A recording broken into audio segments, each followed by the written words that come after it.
오늘 로마서 9장에 있는 말씀 14절에서 29절까지의 말씀, 긍휼히 여길 자를 긍휼히 여기고 라는 제목으로 말씀을 나누도록 하겠습니다. 14에서 16절입니다. 제가 한 절 여러분 한 절 함께 읽겠습니다. 그런즉 우리가 무슨 말을 하리요? 하나님께 불의가 있느냐? 그럴 수 없느니라. 모세에게 이르시되 내가 긍휼히 여길 자를 긍휼히 여기고 불쌍히 여길 자를 불쌍히 여기리라 함께 읽습니다. 그런즉 원하는 자로 말미암음도 아니요 다른 박질하는 자로 말미암음도 아니요 오직 긍휼히 여기시는 하나님으로 말미암음이니라. 아멘. 오늘은 내용이 만만치 않은 내용이라서, 물론 어떤 성경도 다 만만한 내용은 없습니다. 만만치 않은 내용이고, 사실 9장, 10장, 11장이 로마서를 보면서 가장 사람들이 기피하는 내용 중에 하나예요. 너무 우리의 이해와 우리의 상식과 우리의 지식을 벗어나는 내용이 많기 때문에, 사실 1장부터 8장까지도 예수 그리스도에 대한 내용도 우리의 생각을 벗어나는 거지만, 하도 예수에 대한 이야기를 많이 들으니까 이해한다고 생각합니다, 그냥. 근데 9장부터 11장은 좀 많이 깊이 하려는 내용이고 복잡하기 때문에 저도 오늘 좀 내용을 차근차근 주해해 나가는 중심으로 오늘 설교, 성경 공부와도 같을 것이라고 생각됩니다. 그렇게 편안하게 말씀을 들어주시면 고맙겠습니다. 우리가 어떤 사람에게 편지를, 어떤 목적이 있어서 편지를 보낼 때 그냥 일반적인 말을 하지 않습니다. 날씨가 좋습니다. 참 인생에 대한 이야기, 두루두루 좋은 이야기 하지 않습니다. 그리고 그 사람이 가지고 있는, 내가 편지를 적는 목적, 문제 해결을 하거나 위로하거나 격려하거나 책망하거나, 우리 그런 어떤 내용으로 상대방의 필요를 도와주려고 할 것입니다. 반복해서 말씀드리지만 지금 로마 제국 안에 있는 그리스도인 공동체 안에 있는 치명적인 갈등, 문제점 다 아시죠? 하도 반복해서 말씀드렸기 때문에 그들이 가지고 있는 비본질적인 문제로 서로 갈등하고 있는 문제는 복음을 거스르는 겁니다. 그리고 예수 그리스도 안에서 하나님이 행하신 일도 거스르는 어떤 모습입니다. 그래서 하나님이 예수 안에서 행하신 구원을 바울이 1장부터 8장까지도 많이 설명하고 9장부터 11장까지는 이스라엘 역사 가운데 하나님께서 하신 일이 무엇인지 그 메시지를 살펴보면서 그들의 필요를 채우고 있는 중에 있습니다. 지난번에 로마서 9장 앞부분에서도 살펴보았듯이 이스라엘 백성이라는 그 백성은, 민족은 놀랍고 경이로운 하나님의 특권을 누리는 자들입니다. 하나님이 이 세상에서 선택했다고 했지 않습니까? 근데 그들이 어떻게 하나님이 보낸 하나님 아들을 십자가에 못 박아 죽일 수 있단 말입니까?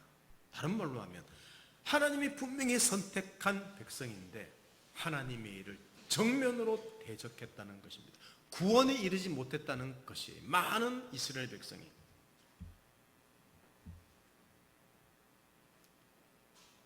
그래서 바울은 누가 진정한 이스라엘 백성인가? 아니 그러면 많은 사람이 구원받지 못했다면 하나님이 실패한 것이네? 이렇게 생각할 수 있지 않습니까?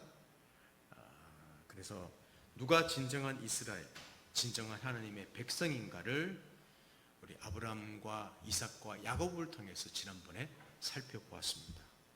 그러니까 지난번을 마지막으로 요약한다면 혈통의 이스라엘이 아니라 하나님께서 주권과 은혜로 선택하신, 조금이라도 그들에게 이유와 원인이 없는 그런 자들, 그게 믿음으로 구원을 얻는단 말이 아닙니까? 그런 자들이 하나님이 이 땅에서 세우시는 진정한 이스라엘 백성이다. 그들이 생각하는 하나님 백성이라는 말과 또 하나님께서 하시는 이스라엘 백성이 의미가 다릅니다. 우리 그것을 좀 잘 이해하면 좋겠습니다.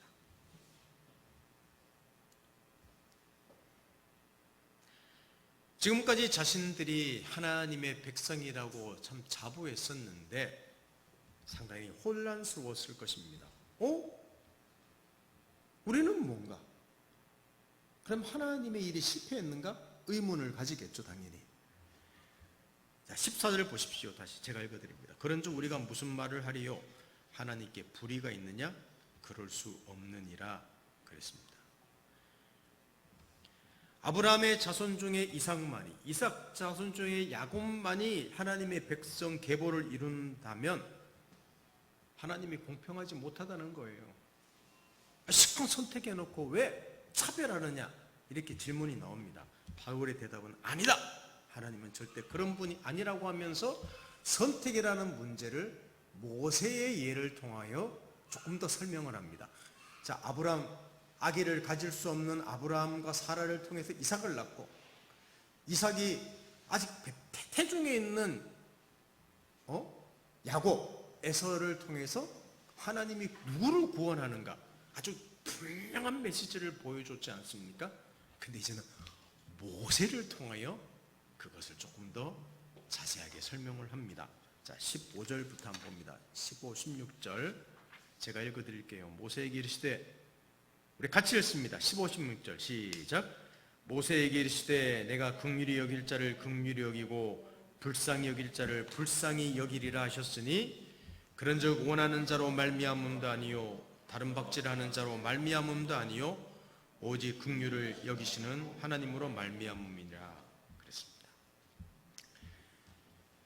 간단하게 말한다면 하나님께서는 자기가 원하는 자를 긍휼히 불쌍히 여기신다고 말씀하셨습니다.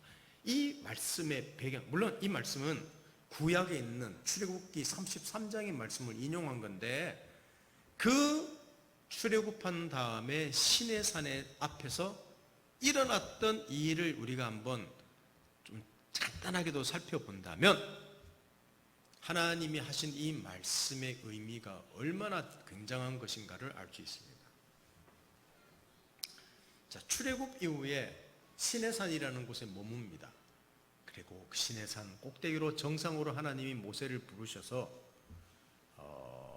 율법을 10계명을 포함한 율법을 주십니다. 근데 모세가 하나님 율법을 받는다고 내려오지 않습니다. 한 40일이나 있었거든요. 그러니까 아래쪽에 있는 이스라엘 백성들은 너무 답답한 거예요. 불안한 거예요. 도대체 우리 지도자 모세는 어디 갔느냐?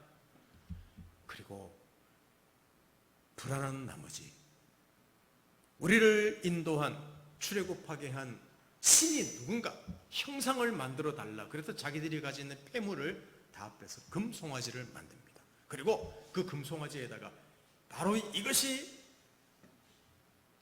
우리를 출애굽한 우리의 신입니다 하고 거기서 춤추고 뭐 난리가 났죠. 이제 하나님은 모세에게, 모세는 그걸 까마득히 모르죠. 모세야, 아래쪽에서 무슨 일이 일어나는 줄 아느냐? 그 백성들이 하는 짓거리를 보아라 하고 설명을 해주시는 거예요. 자, 9절 10절 한번 보십시오. 제가 읽어드릴게요. 여호와께서 또 모세에게 이르시되 내가 이 백성을 보니 목이 뻣뻣한 백성이로다. 그런즉 내가 하는 대로 두라. 내가 그들에게 진노하여 그들을 진멸하고 너를 큰 나라가 되게 하리라. 다 진멸해 버리겠다 이렇게 말씀하십니다. 하나님의 그 거룩함이죠. 모세의 중보로 하나님의 진노는 멈추지만 그 모세에게 하나님이 그러면서 자기를 계시하시는 내용이 오늘 아까 살펴봤던 긍휼히 여길 자를 긍휼히 여기고 불쌍히 여길 자를 불쌍히 여긴다는 말입니다. 자, 출애굽기 33장 19절 똑같은 말입니다. 우리 같이 읽어보겠습니다. 아까 똑같은 말인데 그래도 한번 같이 시작. 여호와께서 이르시되 내가 내 모든 선한 것을 내 앞으로 지나가게 하고 여호와의 이름을 내 앞에 선포하리라. 나는 은혜 베풀 자에게 은혜를 베풀고 긍휼히 여길 자에게 긍휼을 베푸느니라. 이렇게 말했습니다. 누구에게? 나는 은혜 베풀 자에게 베풀고 긍휼을 베풀 자에게 베푼단다. 이건 놀랍지 않습니까? 도무지 받을 자격이 없는 자들인데 내가 그들과 함께 하겠다. 그들을 가나안 약속의 땅에 넣어주겠다. 하나님의 일방적이고 주권적인 호의인 것이죠. 이게 불쌍히 여길 자를 불쌍히 여기고 긍휼히 여길 자를 긍휼히 여긴다고 하는 상황입니다. 여러분, 불공평하다고 할 수 있습니까? 자, 어떤 이 구절로 본다면 불공평하다고 할 수 있습니까? 아니, 하나님하고 상관없는 일이라고 하나님 없이 우상을 섬기고 그렇게 완고한 백성인데 하나님께서 그들을 불쌍히 여겼다. 다른 말로 그들을 택했다. 같은 말이거든요. 그들을 선택했다. 그들을 사랑했다. 이 말은 하나님이 불공평한 게 아닙니다. 이 선택이란 바로 자격 없는 자를 긍휼히 여기시는 다른 말. 그 사람들에게 원인과 이유와 근거를 두지 않는다는 말입니다. 너무나 분명한 메시지 아닙니까? 그러면서 16절이 바로 그것을 말하고 있습니다. 16절 보십시오. 제가 개정하고 쉬운 말 성경을 비교해 놨는데 그런즉 원하는 자로 말미암음도 아니요 다른 박질하는 자도 뭐 달리기가 나오나 이렇게 생각할 수 있겠지만 오직 긍휼히 여기시는 하나님으로 말미암음이라 그래놓고는 쉬운 말 성경 보십시오. 그러므로 하나님의 선택은 사람의 의지나 노력에 달린 것이 아니요 오직 불쌍히 여기시는 하나님의 자비에 달려 있습니다. 이렇게 번역을 할 수 있습니다. 하나님이 우리를 구원하시고 우리에게 모든 복을 주시는 것은 절대로 우리에게 달려있지 않다고 합니다. 우리의 노력, 우리의 의지, 우리의 혈통 아니라고 하는 말입니다. 그러니 하나님의 선택이란 여러분 잘 기억하십시오. 자, 반복함으로 우리가 정리합니다. 하나님의 예정했다는 말을 좀 다른 의미이기도 하지만 하나님의 선택하셨다는 말의 의미를 이렇게 생각하시면 됩니다. 누구는 선택했고 누구는 버렸다. 이렇게 생각하시는 게 말이 아니에요. 그 선택이란 말이 성경에 기록한 선택은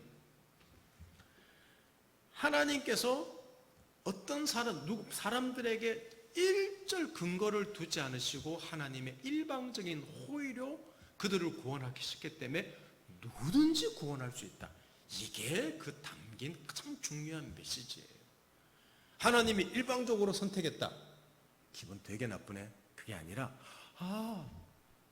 하나님이 누구든지 구원할 수 있구나. 조건이 없구나. 이 말입니다. 그리고 하나님의 구원을 두고 나는 자격이 있고 너는 자격이 없다. 이런 말할 수 있는 사람이 없다는 말이에요. 이게 선택이라는 말의 어쩌면 가장 중요한 이라기보다는 유일한 메시지입니다. 이게 하나님의 선택입니다. 여러분, 부유한 사람이 빈민가를 방문했습니다.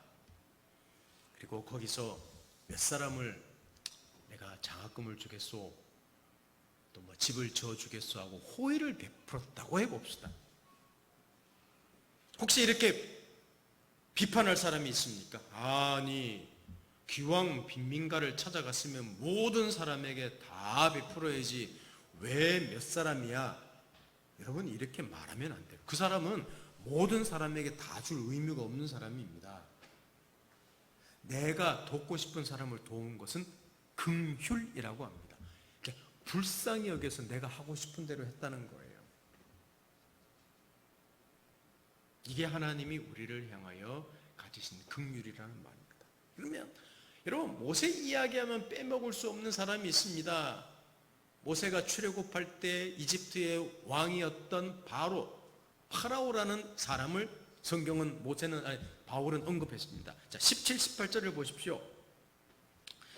성경이 바로에게 이르시되 성경이 내가 이 일을 위하여 너를 세웠으니 곧 너로 말미암아 내 능력을 보이고 내 이름이 온 땅에 전파되게 하려 함이라 하셨으니 그런즉 하나님께서 하고자 하시는 자를 긍휼히 여기시고 하고자 하시는 자를 완악하게 하시느니라 라고 되어 있습니다. 역사적으로 보면 바로의 고집, 바로의 완강함 때문에 하나님은 10가지 재앙을 내리시고 이스라엘을 홍해로 건너가는 기적을 행하셨습니다. 그 10가지 재앙을 통하여 하나님이 위대하신 하나님이라는 것을 천하 만민에게 보이신 것이죠, 그 당시에. 그런데 여기 성경을 보면 바울을 완악하게 하셨다는 말이 있습니다. 완악하게. 누가? 하나님이. 이건 또 무슨 말입니까? 지금까지는 그래도 조금 이해를 했는데 바로를 또 완악하게 해서 이스라엘을 출애굽하게 만들었다. 이거는 또 무슨 말이냔 말입니다. 그럼 악역을 맡긴 것은 누굽니까? 이 말로 의하면 하나님이 악역을 맡겼다는 거예요. 10가지 재앙을 내리게 하려고. 불쌍한 바로. 참으로 불편한 말입니다.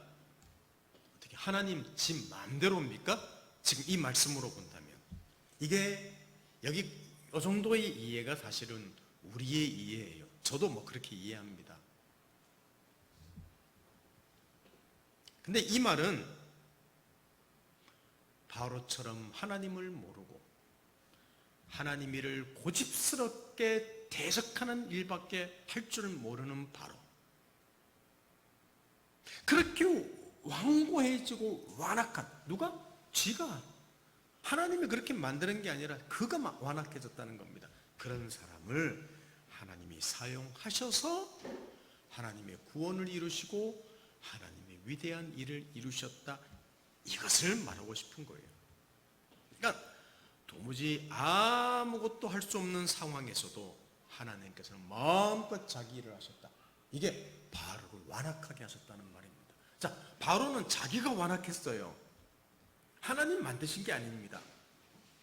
하나님은 그를 내버려 두셨습니다. 그리고 그것을 완악하게 된 것 때문에 하나님의 일이 내가 내 백성을 구원해야 되는데 이를 어쩌지? 그런 게 아니라 완악하게 하신, 완악한 것도 하나님이 사용하셔서 자기 영광을 드러내시고 위대함을 드러내시고 자기 백성을 구원하시는 일을 충분히 넉넉히 할 수 있다는 이야기. 이게 바로를 완악하게 하셨다는 말의 의미입니다. 그러니까 우리의 이해와 상당히 다르죠. 하나님의 어떤 이해는, 말씀의 이해가. 좀 이해되십니까? 우리 그렇게 이해하셔야 됩니다. 그러니 이런 상황에 우리가 어떻게 하란 말입니까? 너무 힘든데 우리는 죽으란 말입니까? 아니, 저런 놈은 그냥 지옥에 넣어야 되지 않습니까? 하는 우리의 어떤 생각을 넘어설 수 있습니다. 어떤 상황에서도 하나님은 자기 일을 하실 수 있다는 말입니다. 이게 선택이요, 이게 완악하게 했다는 말의 의미입니다. 성도 여러분, 만일 우리의 구원이나 하나님의 일하심이 사람들에 의해서 결정이 된다면 하나님이 전능하시고 긍휼하시고 은혜의 하나님이라고 말할 수가 없습니다. 하나님이 다스린다고 말할 수가 없습니다. 만일 사람의 정성에 의해서 움직인다면요, 그건 우상입니다. 우상이라는 뭐냐면요, 내가 원하는 것을 그 믿음의 대상에게 투사하는 게 우상이거든요. 너무너무 바라는 게 있어요. 그래서 내가 목욕을 재개해요. 성안수를 떠나요. 그리고 그것이 나무이든 돌이든 용왕이든 물고기든 짐승이든 거기다가 비는 겁니다. 대상은 중요하지 않은 거예요. 내 마음인 거예요. 그러니까 나에 의해서 움직여지는 건 우상입니다. 하나님은 그렇지 않습니다. 자기 뜻대로 하신다고 이야기하고죠. 그게 불만입니까? 아니에요. 그만큼 보장 있고 완전한 것은 없습니다. 이게 성경이 하고 싶은 이야기입니다. 그러면서 바울은 다음과 같은 이야기를 계속 이어나갑니다. 자, 우리 같이 읽어보겠습니다. 20절, 21절을 같이 읽어보겠습니다. 20절, 21절. 자, 시작. 이 사람아, 내가 누구이기에 감히 하나님께 반문하느냐? 지음을 받은 물건이 지은 자에게 어찌 나를 이같이 만들었느냐 말하겠느냐? 토기장이가 진흙 한 덩이로 하나는 귀 있을 그릇을 하나는 천이 쓸 그릇을 만들 권한이 없느냐? 이거 구약에 나오는 토기장의 이야기를 비유로 설명하는 겁니다. 지금 하나님이 토기 그릇을 만드는 사람에게 비유해서 그 진흙덩어리로 하나는 귀하게 쓸 그릇, 하나는 천하게 쓸 그릇을 만든다. 여러분, 그러면 또 우리 마음속에 푹 살아나는 마음이 있죠. 아니, 왜 하나는 천하게 만들고 하나는 왜 귀하게 만들어? 이런 생각이 들 수 있습니다. 당연합니다. 열장수 맘대로라는 생각이 들거든요.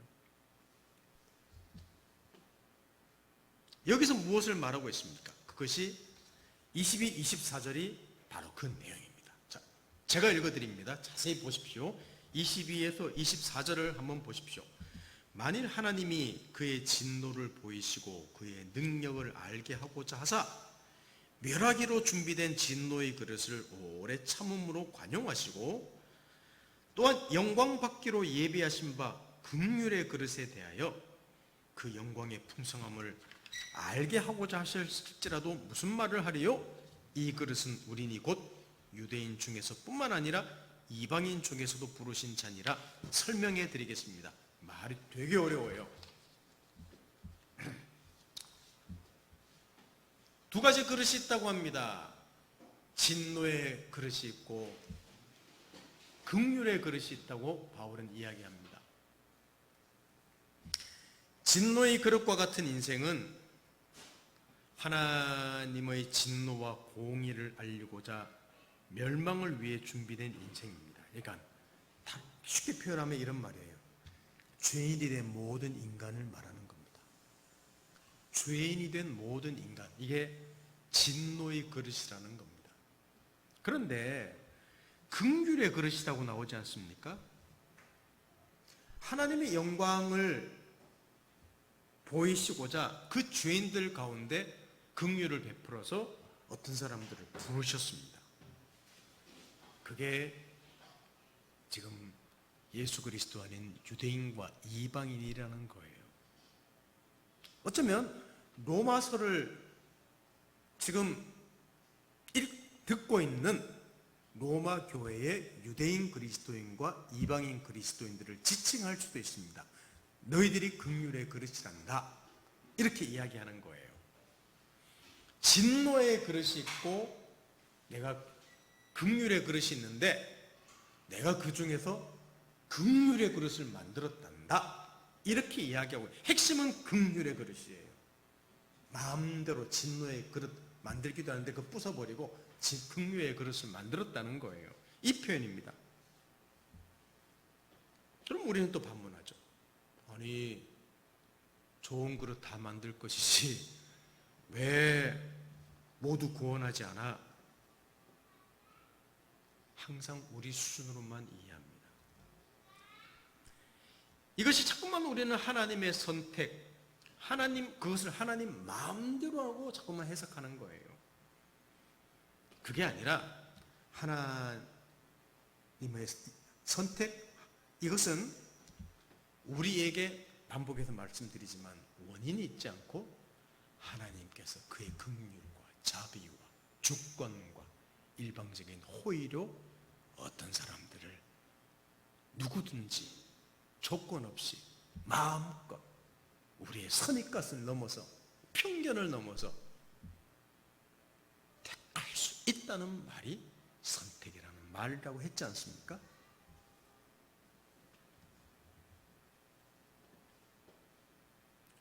저는 만약 하나님이 우리를 공평하게 대하신다고 해봅시다. 하나님은 왜 불공평합니까? 정말 우리를 공평하게 좀 대해 주십시오 한다면 어쩌면 그 공평한 잣대에 적합한 사람이 누가 있겠습니까? 그렇지 않습니까? 아무도 없을 겁니다. 저는 오늘 그래서 설교 제목을 이렇게 하려고 그랬어요. 하나님의 불공평하심이 때문에 우리가 삽니다. 저는 이렇게 설교 제목을 정하려고 그랬습니다. 근데 평범하게 긍휼히 여길 자를 긍휼히 여기고 라고 했습니다. 하나님께서 불공평하시기 때문에 우리를 향해서 불공평하게 대하셨기 때문에 우리가 삽니다. 꼭 기억하시면 좋겠습니다. 굉장히 저는 제 개인적으로 생각으로는 하나님 저를 왜 이렇게 불공평하게 대하십니까? 그런 기도를 좀 더 많이 하고 싶어요. 이해가 안 되니까 나 같은 사람을. 하나님이 마음대로 빚으시는 토기장이기 때문에 우리가 산다는 거예요. 요 지는 요 놈은 잘 만들, 에이 넌 무슨 물 많아. 만들 그릇 아무도 없습니다. 내가 능력으로 만들마. 이게 긍휼의 그릇이에요. 지금 로마서라는 편지를 받고 있는 어떤 유대인 그리스도인들은 율법을 가볍게 여기는 이방인 그리스도인들을 향하여 업신여기고 비판할지도 모릅니다. 분노하고 있습니다. 이런 자들이 하나님 백성이 되었다는 사실 때문에 몹시 언짢아하고 있습니다. 이렇게 일하시는 하나님에 대해서 불만이 많습니다. 또 그들보다 자신들은 유대인이 자신들한테는 훨씬 더 호의를 베푸셔야 되는데 뭐 똑같이 대하는 것 같고, 아니 저들을 더 하나님이 잘 대하는 것 같으니까 기분이 언짢습니다. 이들에게 주시는 말씀이 이 말씀이에요. 아니다. 누구에게나 나는 긍휼과 자비를 베풀 수 있단다. 너 유대인 특권이 있는 거 아니야? 이방인 그들 내가 멸망시키는 자가 아니야. 그들 중에도 너희들 중에도 이게 믿음으로 구원한다는 말입니다. 그래서 바울은 구약에 있는 여러 가지 선포된 말씀들을 가져옴으로 그 자기의 한 부분을 마치려고 하는데, 자 25, 26절을 우리 같이 읽어보겠습니다. 자 9장 25, 26절을 함께 읽습니다. 시작. 호사의 글에도 이르기를 내가 내 백성 아닌 자를 내 백성이라 사랑하지 아니한 자를 사랑하는 자라 부르리라. 너희는 내 백성이 아니라 한 그곳에서 그들이 살아계신 하나님의 아들이라 일컬음을 받으리라 함과 같으니라. 호세아라는 선지자 글, 이스라엘 유다가 멸망하는 그때 이야기를 가지고 이야기하는 겁니다. 여러분, 진노의 그릇을 향해 오래 참으시고 자기 백성을 삼으셨습니다. 하나님의 무차별적인 은혜입니다. 그게 이 말입니다. 내 백성이 아닌 자, 사랑하지 아니한 자를 내가 사랑하겠다. 여러분, 이것만큼 불공평한 것이 어디 있고 이것만큼 불합리한 게 어디 있습니까? 근데 이것만큼 공평한 것이 없답니다. 이것이 하나님의 일이라고 말하고 있습니다. 이게 사실은 창세기 아브라함 부를 때부터 시작해서 구약 끝나는 그 시점까지 그냥 차고 넘치는 내용이 바로 이런 내용이에요. 주인이 된 인간을 향하여 일하시는 하나님의 일하심과 고집과 의지와 마음은 이 똑같은 말입니다. 9장 27절을 보십시오. 또 이사야가 이스라엘에 관하여 외치되 이스라엘 자손들의 수가 비록 바다의 모래와 같을지라도 남은 자만 구원을 받으리라. 자, 아까는 그랬죠. 호세아 통해서는 구원에서 제외될 사람은 없다. 적합하지 않을 사람은 없어. 무차별적으로 하나님이 은혜를 베풀 수 있다는 말을 호세아를 통해서 또 인용을 했지 않습니까?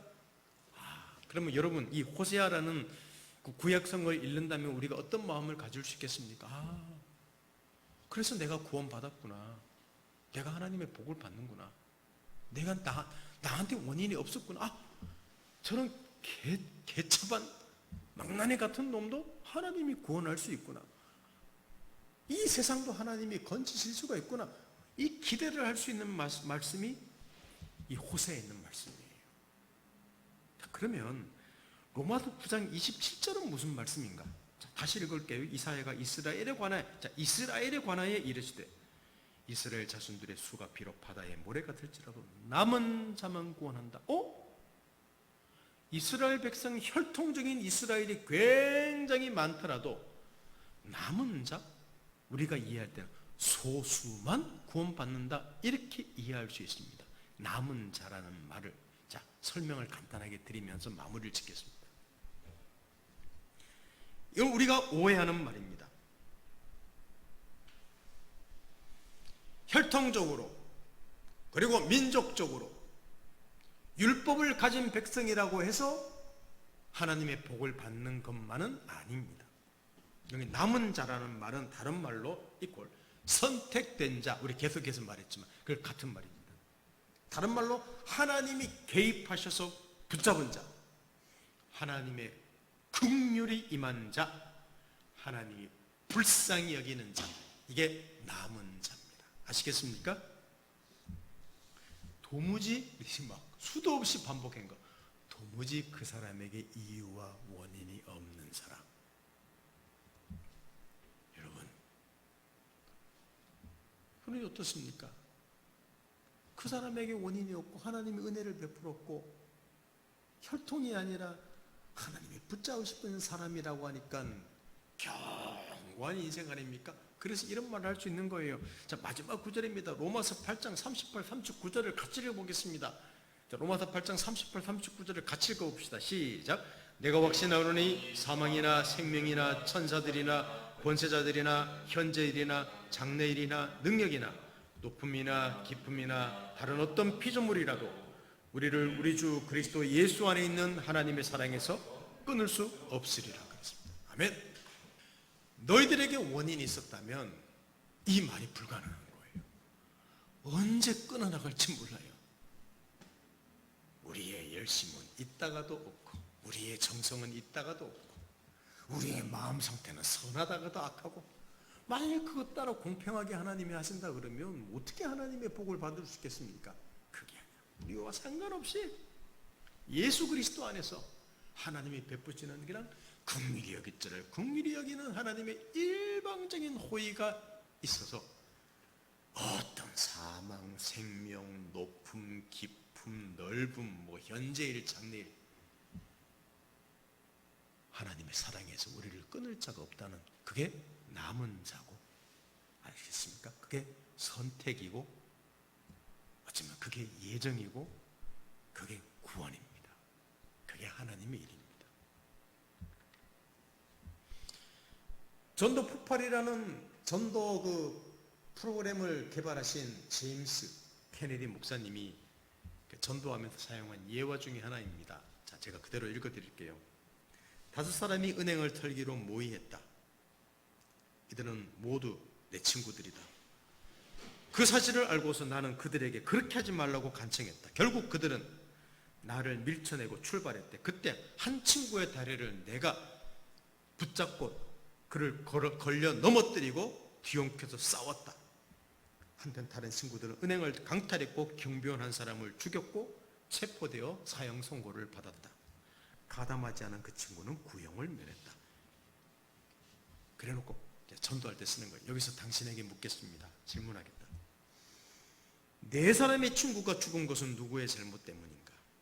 그렇다면 구형을 모면한 친구는 나는 참 착한 사람이야 라고 해서 구원을 받았는가?